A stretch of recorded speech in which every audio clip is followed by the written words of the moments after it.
Olá, eu sou o Francisco Pinto Balsemão. Este é o podcast Deixar o Mundo Melhor.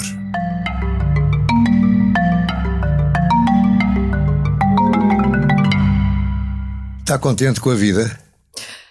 Francisco, primeiro queria agradecer-lhe este convite e dar-lhes parabéns por esta iniciativa. Eu é que lhe agradeço a sua aceitação e estar aqui comigo. Por esta iniciativa que se junta a tantas e tantas outras que fez durante a vida e continuará a fazer para tornar o mundo melhor, julgo eu. Obrigado. Estou. Eu sinto-me bem comigo mesma. Acho que nunca tive nenhuma questão com o passar do tempo, com a idade. Nunca penso nisso. Estou bem, em fases diferentes. Nunca parou um dia a dizer fiz tudo errado? Tudo errado? Não, eu podia não ter feito assim. Claro podia ter feito de uma maneira completamente diferente, etc. Claro que todos julgo, e eu Crises também. Eu pelo menos tenho coisas que teria feito de outra maneira se fosse hoje, mas no geral estou contente. Acho que em todas as alturas fiz aquilo que achava melhor, às vezes não foi. Verificou-se que não era o melhor, mas no geral estou contente comigo mesmo e não tenho assim crises existenciais, não. A Ana, vamos começar pelo princípio, nasceu no Porto. Eu nasci no Porto, enfim, na maternidade, no hospital no Porto, mas vivi em Valdecâmara os primeiros anos da minha vida, portanto não vivi no Porto. Vivi em Valdecâmara até aos 15, 16. Então foi à escola secundária. Exato, em Valdecâmara? Primária e secundária, depois aonde? Continuei no Porto. No liceu, na escola primária e no liceu público. Na altura os meus pais consideraram se devia ser assim ou não, mas naquela altura ainda era... Qual era o liceu exatamente? Era a escola secundária de Valdecâmara, era a escola pública que existia. Portanto, lá existe ainda. E valeu a pena? Valeu, eu acho que tem Quando uma... faz uma retrospectiva, diz a si própria, ainda bem que eu fiz a escola secundária ali. Eu acho que o facto de eu ter vivido os primeiros anos da minha vida numa cidade pequena, na altura nem era cidade, era vila, acho que foi importante. Acho que, claro que eu não estava sempre lá, né? Nós, apesar de tudo, Valdecâmara é próximo do Porto e nós tínhamos que... havia falta de muitas coisas, ia à natação ao Porto, por exemplo, andava a aprender inglês no Porto, porque não existia nessa altura na escola, não era desde cedo, não havia essa disciplina.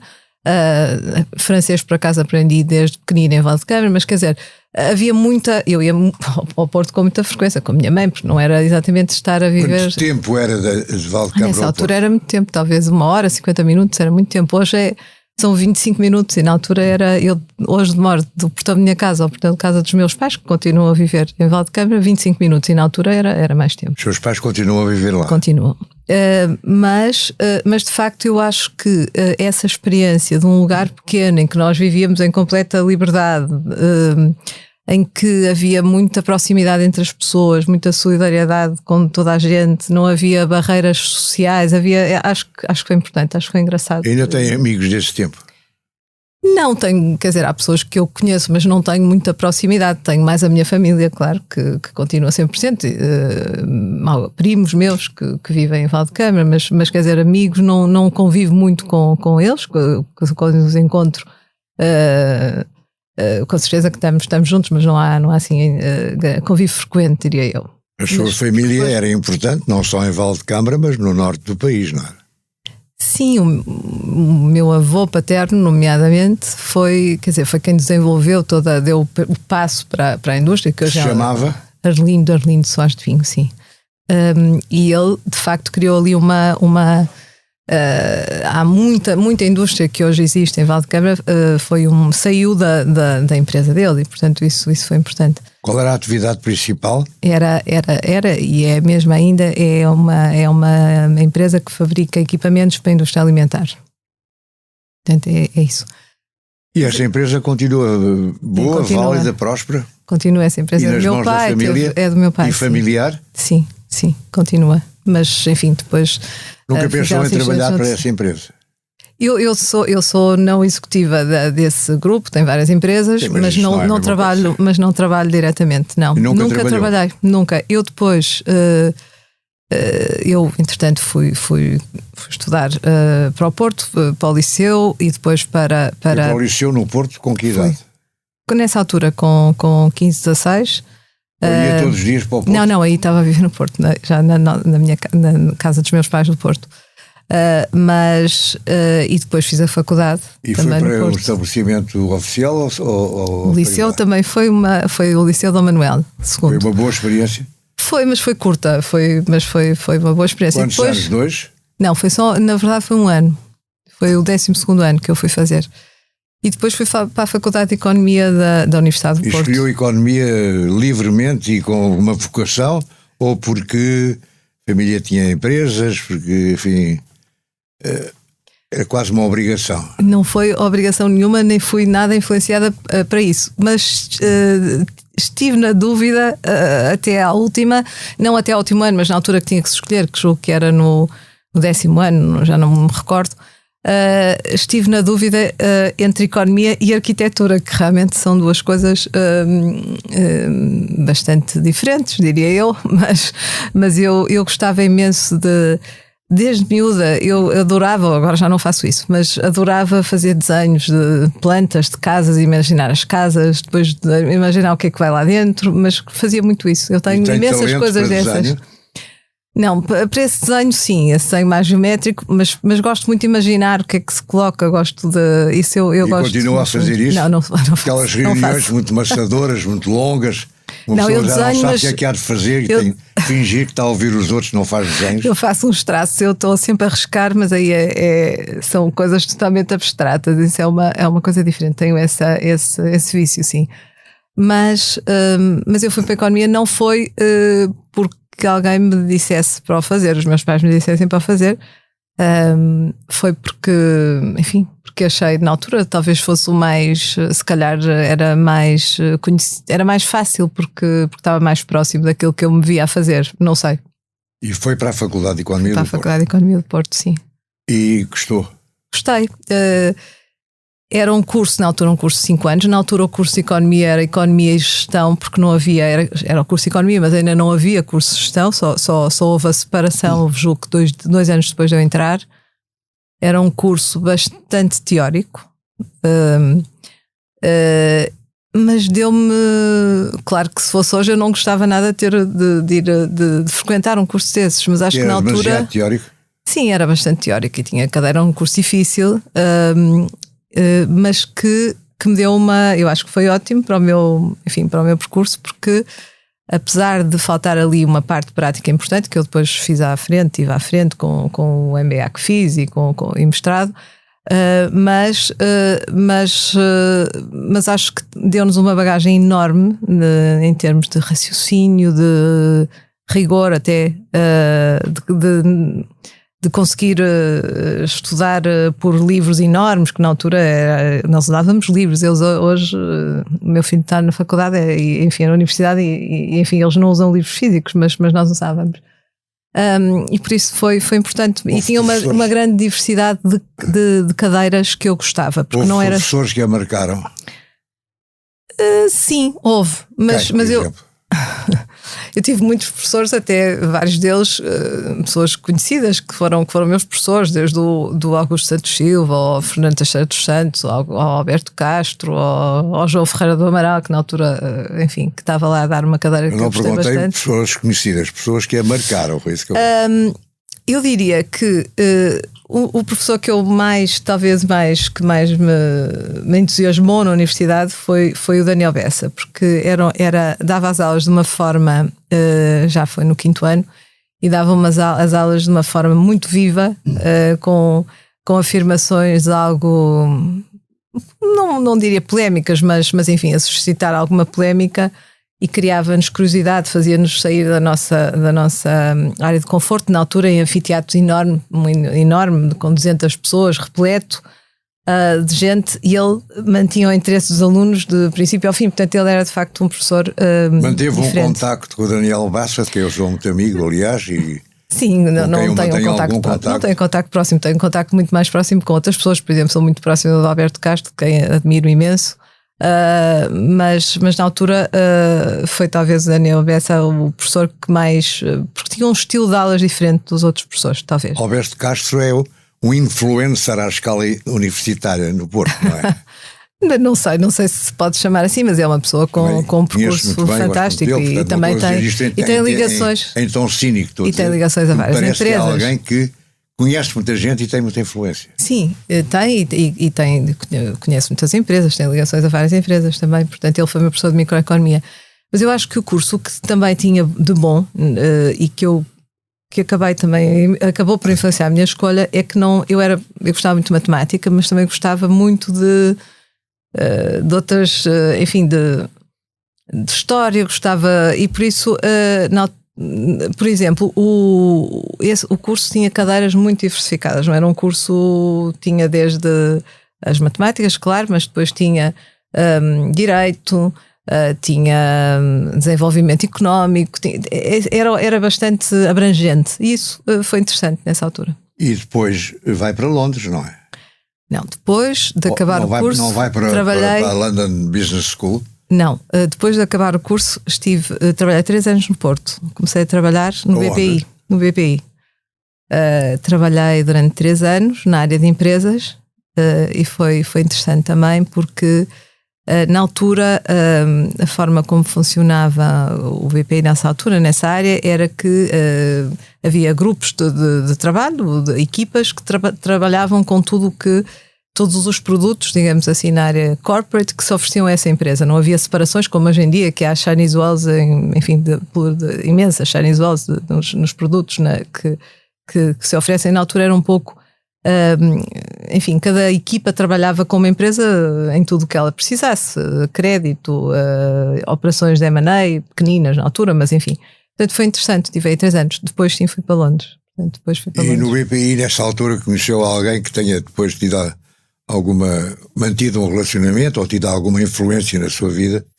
Sim, eu tenho, para já conheci melhor o Artur Santos Silva, que é uma pessoa de quem eu continuo muito, muito próxima, e não só, mas enfim, muitas outras pessoas do BPI, mas mesmo, não, tive amigas minhas da faculdade que também trabalhavam no BPI e que entraram comigo no BPI, de quem eu continuo próxima, sim, isso sim. E porquê é que ao fim de 3 anos vai para Londres?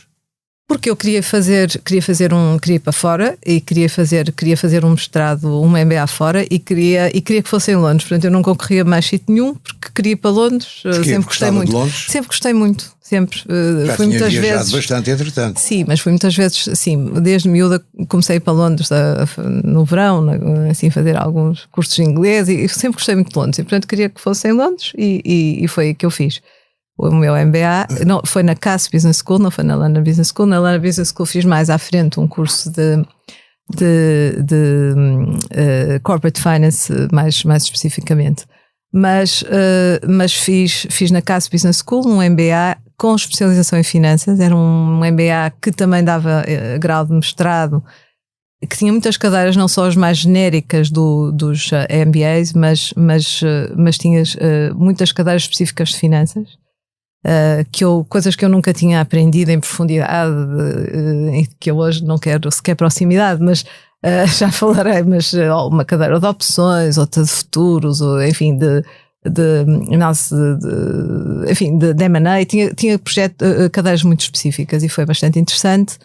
Foi muito interessante essa escola, porque é uma escola que funciona na City e tem muitos professores que vão da City dar seminários, há uma proximidade enorme à City, portanto acho que é um bom MBA de finanças esse, e é só 1 ano, portanto foi bastante interessante. E para mim, há bocado perguntou-me sobre o curso, foi uma total mudança em relação àquilo que eu estava habituada, porque aí começou logo por eu ter que fazer o que hoje é normal nas universidades, mas na minha altura não acontecia, fazer apresentações. As aulas práticas, nós fazíamos apresentações constantemente, individuais, em grupo, coisa que eu nunca tinha feito na Faculdade de Economia, não existia isso, não era assim que as coisas se passavam e, portanto, isso foi bastante interessante. Que idade é que tinha nessa altura em Londres? Tinha 25, 24, 25, julgo eu, 25. Sim, 25. Também é uma boa idade para... Sim, já tinha trabalhado 3 anos, 25 ou 26, por aí, 25. E por isso foi bastante interessante conhecer gente de todo o mundo, tinha muita gente de todo lado, trabalhar, adorei a experiência, trabalhei imenso porque é muito trabalhoso, o MBA, porque é só um ano, portanto é muito concentrado. Mas gostei imenso da experiência. E, portanto, depois volta para Portugal? Não, depois fiquei em Londres a trabalhar. Ficou em Londres. Uhum. A trabalhar para quem? Eu acabei a parte curricular do MBA em junho, e depois no verão era suposto fazer uma tese ou fazer um estágio com tese também, e foi o que eu fiz. Portanto, eu entrei direta, sem férias, e fui trabalhar para a Schroders, que na altura é um banco inglês, que agora já não existe, que entretanto foi vendido à Salomon Smith Barney e é do Citibank, que era do Citibank, mas era um banco inglês, e eu fui trabalhar para a área de mercados, de ações. Portanto, fui trabalhar para uma sala de mercados, para uma selva, mas foi muitíssimo interessante. É muito agressivo. Sim, foi muito interessante, porque... Essas salas de mercados que não se matam por acaso. Isso foi eu fazia análise, research de ações portuguesas, e vendas, que acabávamos por falar muito com investidores também, fundos de investimento, mas nessa altura foi uma mudança radical, porque no BPI nós tínhamos gabinete, trabalhávamos em silêncios, tínhamos assistente, e nas Schroders havia uma chamada Southern Europe Desk, em que estavam vários, e aquilo, enfim, era realmente, era salve-se quem puder, e foi uma experiência enorme para mim. Foi uma experiência de facto incrível. E ficou quanto tempo? Estive aí 3 anos e tal, quase 4. Não, 3 anos e tal, com o MBA. Foi embora? Não, entretanto, eu estive, por isso eu estive aí nessa área de research de ações, em que viajava muito pelo mundo todo para falar com investidores. Portanto, foi mesmo uma experiência extraordinária. Acho que foi daquelas mais intensas que eu tive, muito concentrada. Trabalhava horas loucas, às vezes saía às 11h30 e voltava às 6h30 da manhã. Portanto, trabalhava mesmo muito, e fins de semana ninguém, sem me queixar. Acho que mas valia a pena? Quer dizer, não estava revoltada? Não estava nada revoltada. Que eu estou a fazer, sacrificar a minha juventude, a minha vida com esta escravatura. Eu acho que faz parte. Eu acho que é bastante útil para nós. Acho que é nessa altura que acho que é bom ter uma experiência dessas, e depois com certeza que temos que ter uma vida mais calma. Quanto tempo é que durou essa experiência? 3 anos, mais ou menos. Sempre com essa intensidade? Foi bastante intensa, sempre. Porque eu viajava muito. Porque eu viajava muito, não só pela Europa, mas também nos Estados Unidos, para ir falar com investidores, com fundos de investimento, e a vender-lhes ações portuguesas. E nessa altura também conhecia em Londres.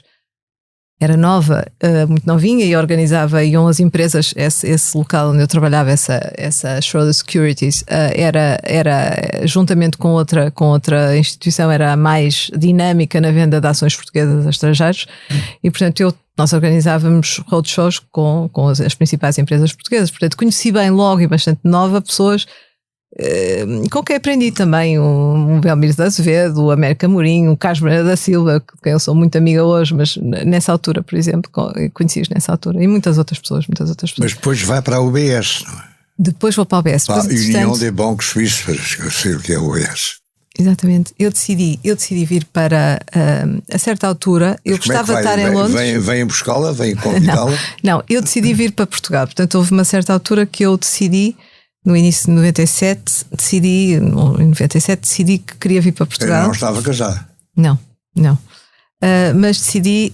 Mas eu trabalhei muito em Londres, mas aproveitei muito Londres também. Aproveitei imenso da vida de Londres, porque aliás acho que é uma cidade extraordinária, porque nos permite ter. É uma cidade muito grande, mas que tem, portanto, com uma oferta enorme cultural. Então, o outro lado da moeda, que não sei se quer contar com pormenores. Não tem problema nenhum com isso. Tenho, mas realmente houve ali uma fase, como eu estava a dizer, uma grande oferta cultural, mas há imensos restaurantes, gente de todo o mundo. Mas há quase que um funcionamento da vida em bairro, e é interessante também. Portanto, é confortável, não é uma cidade grande em que a vida é difícil. E depois decidi vir para Portugal, e na altura tive várias propostas, e decidi ficar na UBS, em Lisboa. A UBS tinha um escritório de representação em Lisboa, e eu vim para cá, viajava na mesma muito, porque não havia, as equipas estavam em Londres. A sede do banco, eu trabalhava na banca de investimentos e era em Londres. mas fazia originação de negócio. Trabalhei muitos anos com o Rui Costa Santos, que estava à frente da OBS em Portugal, dessa área, com quem adorei trabalhar, porque era um chefe que desde o princípio me deu total liberdade. Aprendeu com ele. Sim, muito. Abriu horizontes. Muito, porque dava espaço às pessoas, mas nós trabalhávamos com as equipas que vinham de todos os locais para apresentar ideias de operações tanto de M&A como dívida, como de ações, não só às empresas, mas ao Estado português também. Portanto, foi um período também bastante interessante. E como é que o UBS Espanha, que é que tem a ver com isso? Isso é outra fase. Depois, na parte final da minha... Entretanto, enfim, eu primeiro estive em Lisboa uns anos, depois casei em 2000 e nessa altura fui viver para o Porto. E nessa altura eu disse ao Rui Costa Santos, com quem trabalhava, disse-lhe, eu vou embora porque vou-me casar e não consigo continuar a viver em Lisboa, portanto tenho que viver no Porto, porque o meu marido não pode deixar o sítio onde está.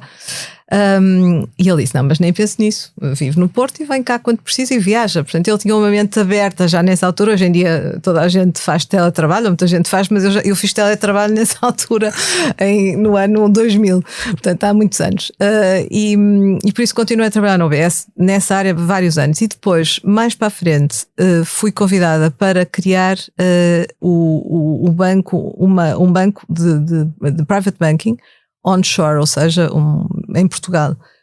Eu nunca tinha trabalhado em private banking, não queria muito, mas achei que o desafio era interessante e aceitei, e por isso montamos o banco e abrimos o banco. Só que, e nessa altura... Como é que se chamava esse banco? Era o OBS Portugal. OBS. Mas não chegou na verdade a ser desenvolvido, e já explico. É nessa altura também que eu faço parte do OBS, do Conselho da Comissão Executiva do OBS Espanha, porque a OBS Portugal estava integrada na OBS Espanha. Mas também aparecem aqui na sua biografia lugares de administração na REN, na TAP, são lugares não executivos. Não executivos, sim. Continua? Não, na TAP não continuo. Na TAP não continua, penso. Não, na TAP não continuo. Não. Na REN, sim. Na REN, sim.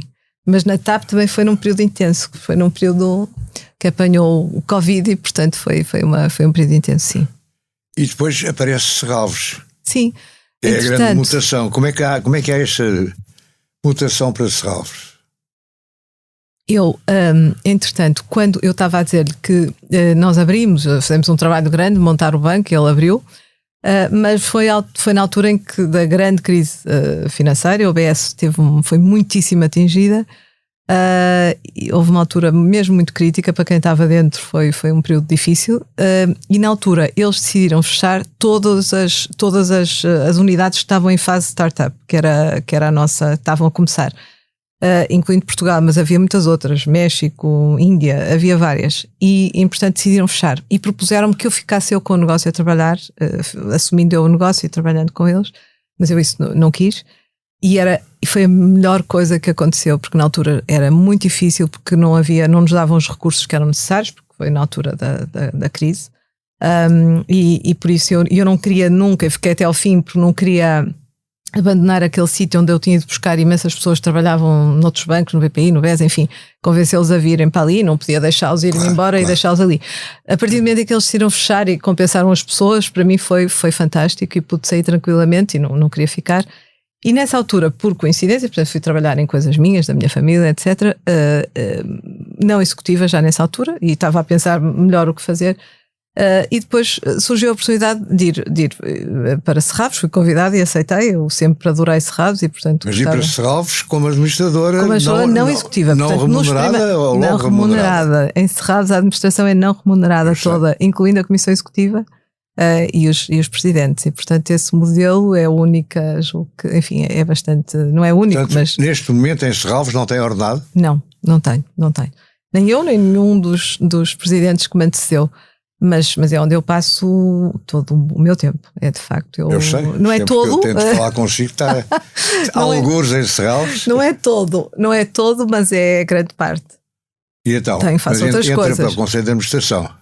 Sim, inicialmente era um conselho, era não executiva e não passava muito tempo em Serralves. Mas depois como é que se passa? Depois foi criada a Comissão Executiva. O salto para a administradora executiva? Entretanto, em 2012, no início de 2013, criámos a Comissão Executiva e na altura que era composta pelo Presidente então, o Luís Braga da Cruz, o Rui Guimarães, que era um dos representantes do Estado, e eu. Foi assim que foi escolhido. Escolheram e propuseram-me e eu aceitei. E a partir dessa altura comecei a envolver-me muito, de facto, a ajudar tudo o que podia, o Luís Braga da Cruz, mas claro que o envolvimento é completamente diferente a partir de 2016, quando assumi a presidência, sim. E desde aí tem feito uma obra notável, que até já irradiou para Lisboa. Há quem diga que o Porto e o Norte estão a tomar conta de Lisboa.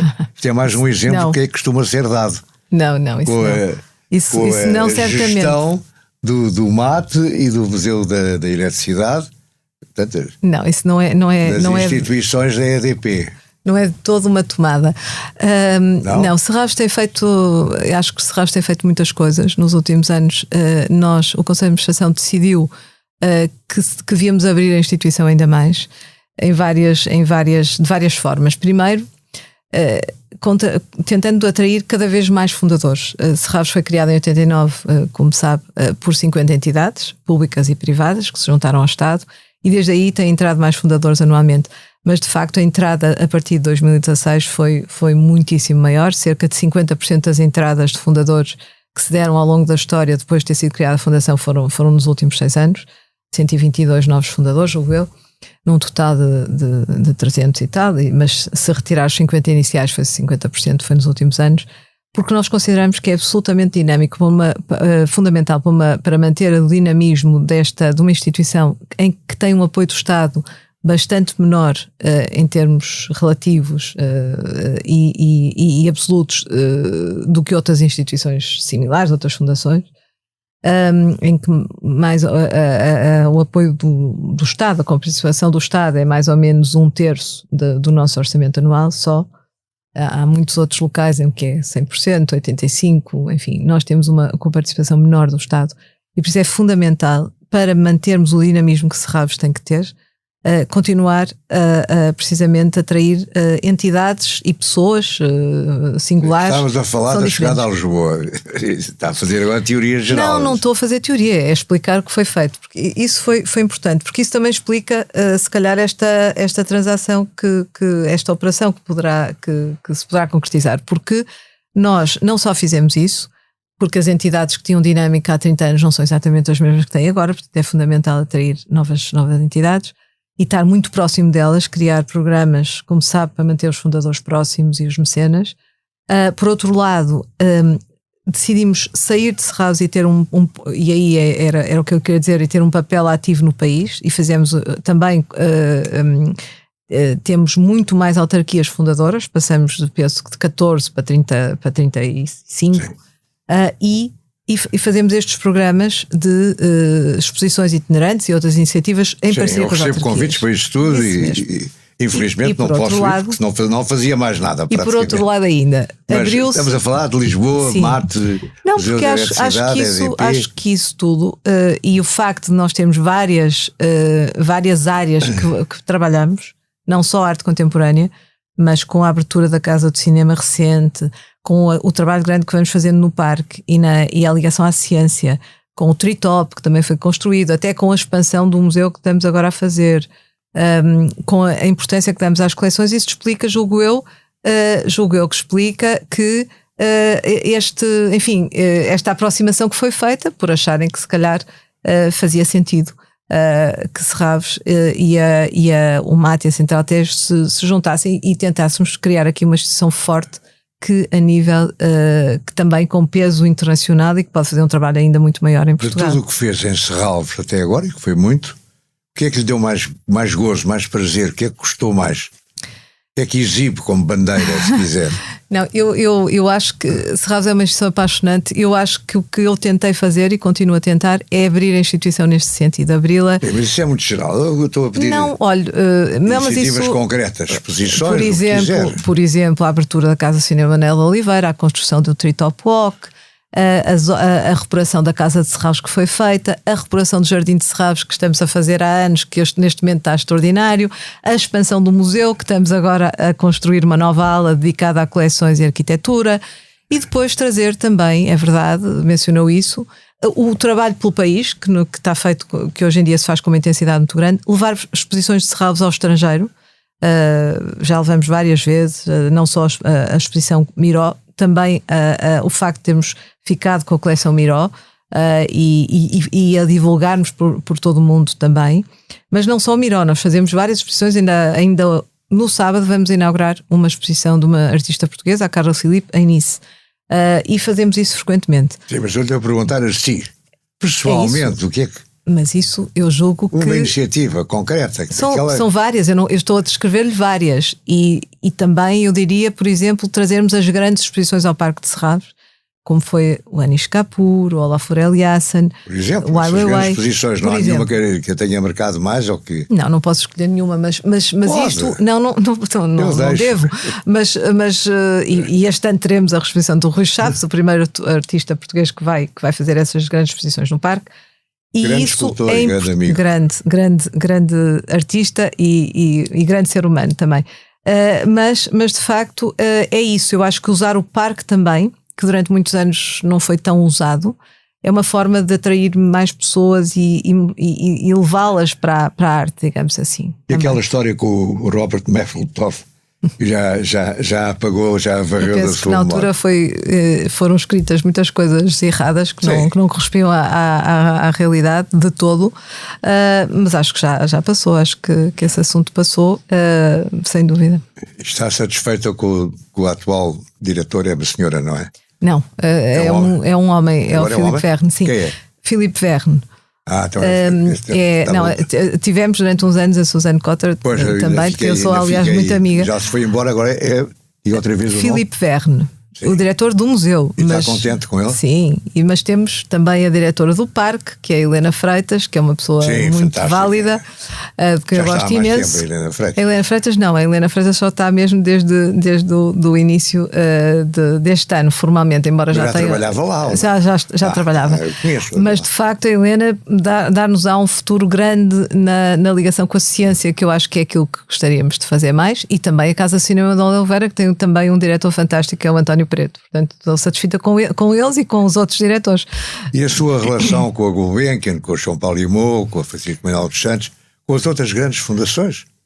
Nós tem uma responsabilidade em Portugal grande, acho eu, não é? Sim, e nós temos ótimas relações com todas essas fundações. Com a Gulbenkian mais próxima, eu tive, aliás, uma enorme proximidade com a Isabel Mota, em particular durante a pandemia, ligávamos muitas vezes uma à outra. E agora o sucessor de Isabel Mota? Agora vamos ver, não tenho ainda. Bem ou não? Não conheço muito bem, portanto, vamos ver, com certeza continuaremos, eu acho que sim. E é importante essa... É muito importante. Nós ainda há pouco tempo mostramos aqui na Gulbenkian uma exposição do Manuel de Oliveira fotógrafo, que correu muito bem, e gostaríamos também que acontecesse o contrário. Portanto, acho que é E com a João Paulo Imô, com o Leonor Beleza também tem isso, não temos, tem boa relação pessoal, mas não temos feito grandes coisas, mas gostaria de fazer no futuro. Como lhe digo, eu acho que a ligação à ciência é aquilo que nós poderíamos fazer diferente no futuro do que estamos a fazer. Agora voltar um bocadinho atrás, ou ao presente também. O seu marido, como é que ele encara isto tudo? O seu marido é um importante industrial, com provas dadas, com uma família também, com uma tradição grande no Norte e na indústria. Como é que dividem as fronteiras e como é que se entendem bem? Respeitando muito o trabalho de cada um. Tendo um trabalho também tão de grande responsabilidade e muito visível, não é? Tem, claro, mas ele faz o trabalho dele, eu o meu. Temos vidas ocupadas, mas apoiámos-nos muito sempre. E pede-lhe conselhos a ele? Claro que sim. E ele é um grande conselheiro. Muito. E o seu filho também lhe pede conselhos a ele? Às vezes, sim. O meu filho está a estudar em Inglaterra, está na universidade, no segundo ano, está em Warwick, mas eu tenho uma grande proximidade dele. Está a estudar o quê? Está a estudar gestão. Sim. Mas foi influência sua? Olha que não, mesmo, porque na verdade eu achei até que ele ia para a engenharia. O meu marido é engenheiro e tem o MBA, mas ele é que decidiu, ele gosta muito de finanças e portanto foi para aí. Deixar o mundo melhor tem o patrocínio da Hyundai. Juntos avançamos para uma mobilidade mais sustentável. Porque o que move a Hyundai hoje é garantir um mundo melhor às gerações de amanhã. Hyundai. mudamos o futuro. Uma última pergunta, tenho pena, mas temos limitados no tempo. Gosta de política? Já pensou dedicar-se à vida política? Não mesmo. Não gostava? Não.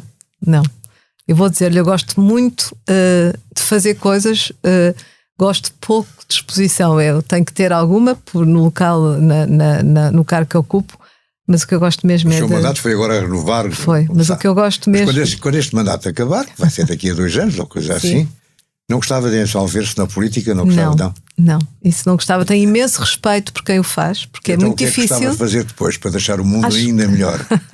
Acho que gostava de continuar a fazer aquilo que eu julgo ser melhor. Não é o mais fácil. Várias vezes fazemos o que não é o mais fácil, é aquilo que tem que ser feito, que acreditamos que deve ser feito. Gostava de continuar a sonhar. Trabalho muito, mas gosto muito de transformar sonhos em concretizações e poder continuar a fazê-lo nas coisas minhas, dar mais atenção às coisas que eu estou ligada, mas se calhar fazer outras coisas também, quem sabe, pode ser na área da cultura ou noutra, mas gosto muito, sempre gostei. Ainda tem sempre gostei toda a vida. É suficientemente nova, capaz e voluntariosa para fazer muito mais e para deixar o mundo ainda melhor. Muito obrigada. Muito obrigado. Muito obrigada.